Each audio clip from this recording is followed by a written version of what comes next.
One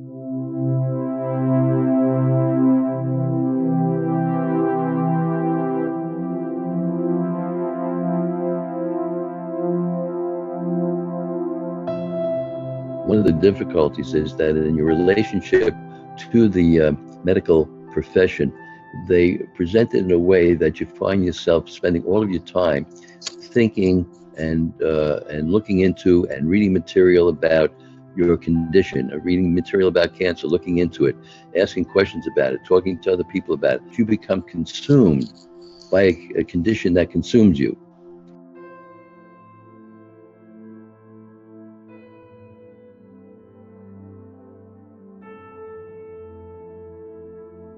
A man comes to me with carcinoma of the prostate.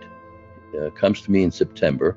He was told in June of that year that he would be dead in 3 months. He came to me because he saw that this was his last resort. A number of people come to me as last resort people because they, as they say, I've tried everything. And I would say to them, that's nice to hear. Have you done mental imagery? What?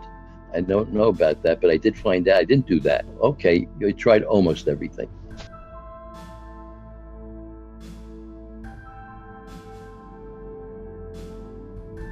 We have time. When cancer is given as a diagnosis, you must remember that you have time. Death is not upon you at this moment. It's not a fact of your life right here now. You have time. We started with an imagery exercise that I gave him to do. And we're doing now what's called the chlorophyll exercise to heal cancer.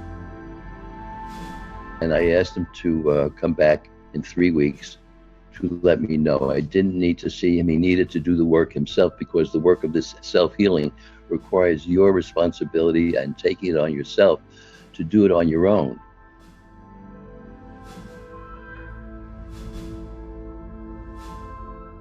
And what she agreed to do was to put it in solitary confinement in the lung.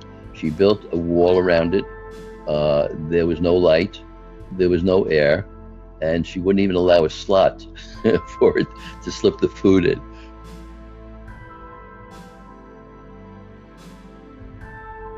Do you go for chemo or don't you? We'll get into that more deeply. It's up to you.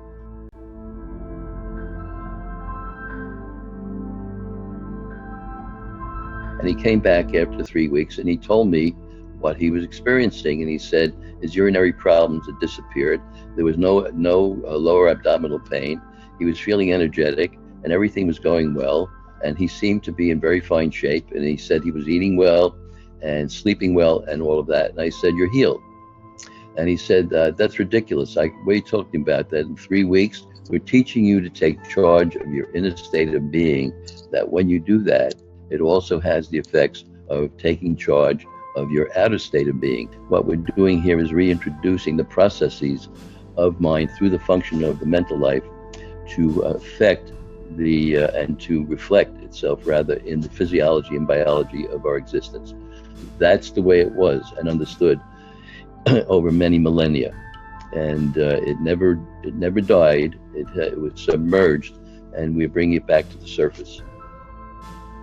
I did all the tests, and it turns out that my prostate test, called the PSA, is at 2 or 3, and that he was told that he was perfectly normal, and that all of the radiograms that were done to determine metastases and everything showed that there was no metastases, that it all had disappeared,